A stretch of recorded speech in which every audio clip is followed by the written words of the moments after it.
আমার মোহতারাম দোস্ত, অত্যন্ত ধ্যানের সাথে এই কথাগুলি আমাদের বুঝতে হবে। হযরত বলেন, আমরে বিল মারুফ নাহি আনিল মুনকার, এটা হচ্ছে ঈমানকে তাকমিল করার রাস্তা, তাকমিল করার পদ্ধতি।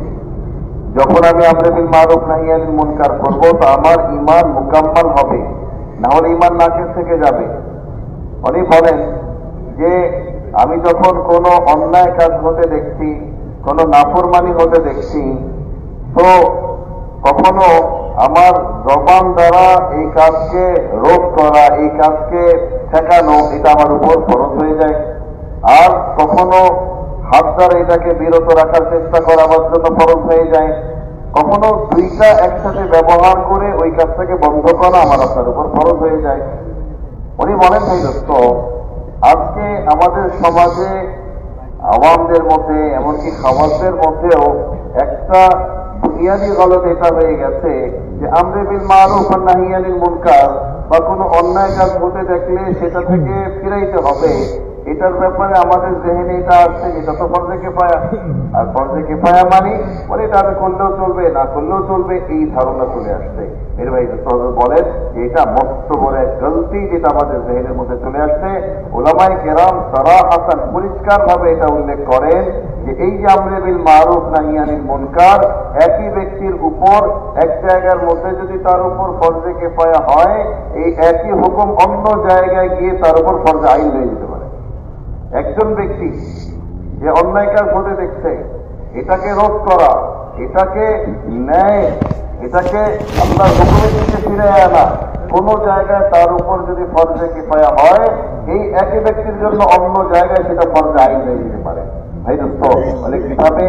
মানে 10 জন ব্যক্তি মিলে একটা অন্যায় কাজ হতে দেখলো, এই 10 জনের উপর একই সাথে এটা ফরজে আইন না, বরং এটা তখন ফরজে কিফায়া যে কোনো একজন যে এটাকে যদি রোধ করে দেয়, একজন যে এটাকে প্রতিহত করে দেয়, বাকিদের জিম্মাদারি আদায় হয়ে যাবে। কিন্তু এই 10 জন যখন তাদের 10 জনের বাসায় চলে গেল এবং ওই জায়গায় তারা দেখলো যে নাফরমানি হচ্ছে, ওই জায়গায় তারা দেখলো যে আল্লাহ পাকের হুকুম তরফ হচ্ছে, পরিবারের কেউ আল্লাহ নাফরমানি করছে, বলে এই জায়গায় মেরে ভাই দোস্ত, এই 10 জনের উপর আলাদা আলাদা ভাবে এটা আর ফরজে কিফায়া নাই, বরং এই 10 জনের উপর এই আমরে বিল মারুফ নাহি আনিল মুনকার মানে দাওয়াত ইল্লাহর মেহনত ওই জায়গায় শুধু ফরজ হয়ে যায় নাই, ওই জায়গায় এই 10 জনের উপর এই দাওয়াত দেওয়াকে, আমরে বিল মারুফ নাহি আনিল মুনকারকে পালন করাকে মেরে ভাই দোস্ত তাদের উপর ফরজে আইন হয়ে গেছে। আজকে ভাই দোস্ত মহল্লায়, মানে এই ব্যক্তি যখন মহল্লায় যাবে, মানে মহল্লার মধ্যে কখনো তার উপর ফরজে কিফায়া হবে, আর এই মহল্লায় যে তার উপর কখনো দাওয়াতের মেহনত ফরজে আইন হইতে পারে, এটা আজকে আমি আপনি ভুলে গেছি। ভাই দোস্ত আজিজ, যে মহল্লার মধ্যে গুটি কয়েক মানুষ দাওয়াতের মেহনত করছে, অসংখ্য মানুষ যারা নাফরমানির মধ্যে ডুবে আছে, অসংখ্য মানুষ যারা নামাজ ছেড়ে দিচ্ছে, ভাই দোস্ত আজিজ, ওই এলাকায় আমার প্রথম গাছ করা, ওই এলাকায় যেখানে নাফরমানির সয়লাব হয়ে যাচ্ছে, আমার দ্বিতীয় গাছ করা, এটা যে আমার উপর ফরজে কিফায়া নাই, এটা আমার উপর ফরজে আইন হয়ে গেছে। ভাই দোস্ত আজকে এই নিয়ম আমরা হারায় ফেলছি। আমি দ্বিতীয় গাছতে যখন যাচ্ছি, দ্বিতীয় গাছতে আমি অবহেলায় যাচ্ছি না, ওই এলাকার মধ্যে হাজারো লক্ষ মানুষ নাফরমানির মধ্যে আছে, যারা নামাজ ছেড়ে দিচ্ছে, আল্লাহর হুকুম ছেড়ে দিচ্ছে।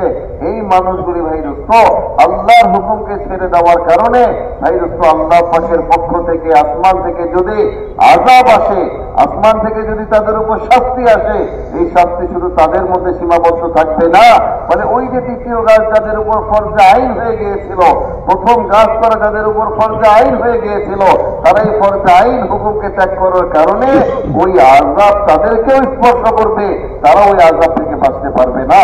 এর ভাই দোস্ত আজিজ, দাওয়াত ইল্লাহর মেহনত এটা ফরজে কিফায়া মনে করে, এটা সবচেয়ে বড় ভুল। এটা কোনো জায়গায় ফরজে কিফায়া হইতে পারে, আর কোনো কোনো জায়গায় এটা আমাদের উপর ফরজে আইন প্রমাণিত হয়ে যায়।